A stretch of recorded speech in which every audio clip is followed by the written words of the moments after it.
নমস্কার সবাইকে। আপনারা বিশ্বাস করবেন কিনা জানি না, এই সুন্দর রেসিপিটি তৈরি করতে আমার ঠিক 1 ঘন্টা টাইম লেগেছে। আর আমার বাড়িতে আজকে এসেছেন নতুন কুকওয়্যার, আর আমি খুব এক্সাইটেড ছিলাম এটা নিয়ে, তাই আমি চটপট এটাতেই দুটো রান্না বসিয়ে দিয়েছিলাম। একদিকে শুরু হয়েছিল বাসন্তী পোলাওয়ের প্রিপারেশন, আর একদিকে শুরু হচ্ছিল মাটন কষার প্রিপারেশন।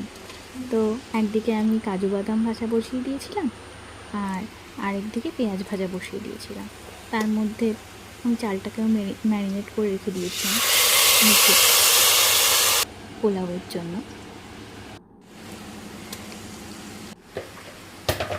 আর এদিকে আমি একটু মশলা কষিয়ে নিয়েছি।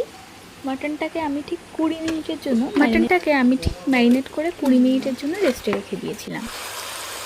আর এখানে চলছে কষানো, চর্বি আর মেটে অ্যাড করে দিয়েছিলাম।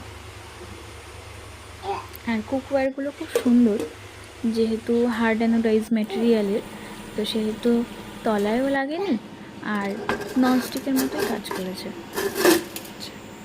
খুব ভালো, আমার খুবই ভালো লেগেছে এই কুকওয়্যার দুটো। আর আপনি দেখুন কি সুন্দর ঝুরঝুরে হয়েছে, কিন্তু এক ফোঁটাও তলায় লাগেনি। তো আশা করি আপনার ভিডিওটা ভালো লেগেছে। ভালো লাগলে একটা লাইক করে দেবেন। Thank you so much.